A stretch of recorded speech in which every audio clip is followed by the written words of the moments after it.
Hi guys, welcome back to tutorial race, and in this video you are learning CRUD operation using PHP MySql and Angular in front-end. In the last video I showed you that how you can create a form, reactive form, and in the last video we have created this form. So in this video we are going to add validation in this form, as well as we will also write code in service, and also we will work on PHP part so that we can generate REST API from PHP. The drawback, this form is fine, but the problem is that when you skip something, for example, I'm not writing here ID and then first name, say Rajesh, and last name also I just skipped. I didn't write something, an email.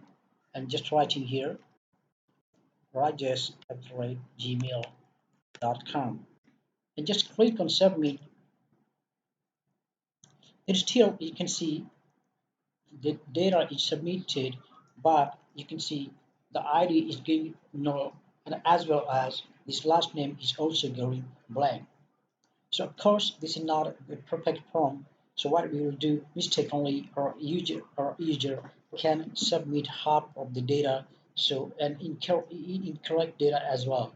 To prevent this, what we will do, we will add validation in this form. So let's start doing that. So let's get back to this add component.ts. In add component.ts file, we have written this code where we have written these validators. That means this one is required.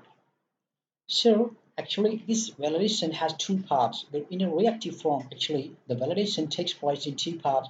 In the logic we write the model part, the logical part we write inside a TS file, and the actual checking we do, the error message we display into the HTML file.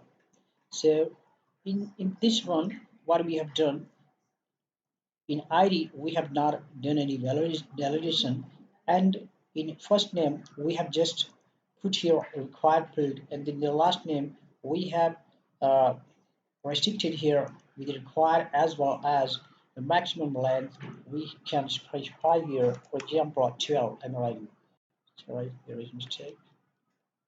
So 12. That means last name can maximum be 12 characters. If the user tries to write more than 12 characters, then it will display the error.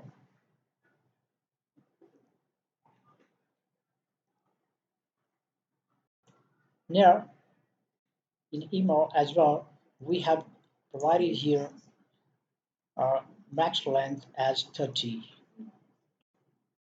So in this now, in this HTML form, we will add here the error message. Since we have not done any validation in student ID, that's why we're not going to add any code. But in the case of first name, we will write here some code. So to do this validation, what I'm doing, just added this code. Actually, this one is Bootstrap class, so you don't have to worry about this, because this one is for displaying the error message as red. So we will apply this bootstrap later. Now we have written here ngIf. This ngIf directive of Angular actually checks if the certain condition is true or not. So we have done here add from dot get, then this fname has error required, because in TS file we have mentioned this required. You can check here. We have provided here condition that in first name, the first name will be required. So we have written this restriction here, this condition here. The same thing we are checking here. If has error required, as well as there is another condition, that is that touched. That means if we have touched that text field, in that case we will display here any error. So we'll write here, please enter first name. Now let's go to the form and check. Yeah, you can see this error. So that is why we have written here that touch. That means if you click on that form and just I click on this and then I now clicked outside, then you can see it is displaying the error message saying that first name, please enter first name.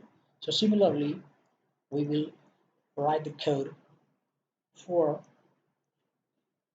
the two codes, last name as well as email address. No, we don't need to write here actually. We have to write the code here.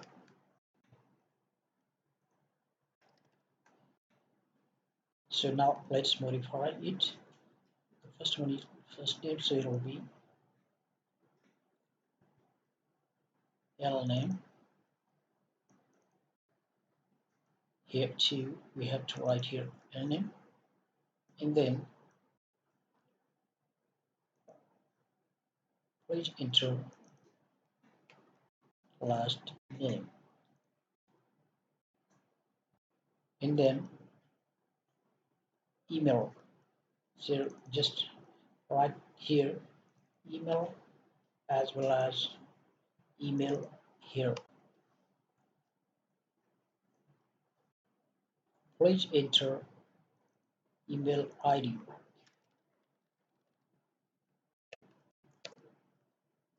Now let's check the form again.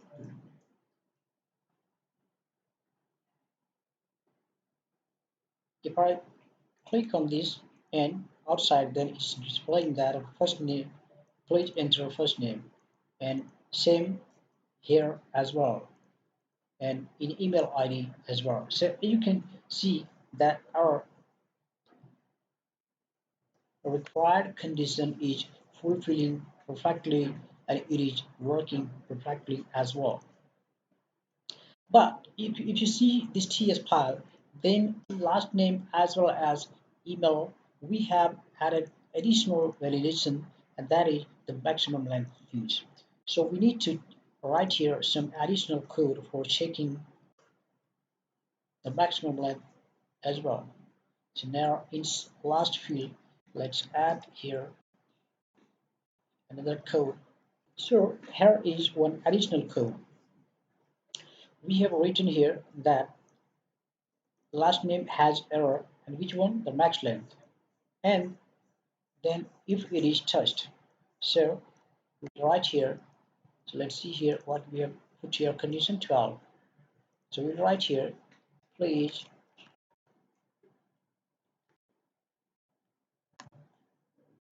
maximum 12 characters per flower. Now let's check last name in the form. So in this case, the error is fine, but in case of last name, okay, now we are trying to put here something. So you can see as soon as this the character exceeds from 12, then you can see this error. So as long as we are writing less than 12, that's fine. But as the character limit exceeds from 12, then it displays the error. So you can see this condition as well is working perfectly. Now the same validation we will apply to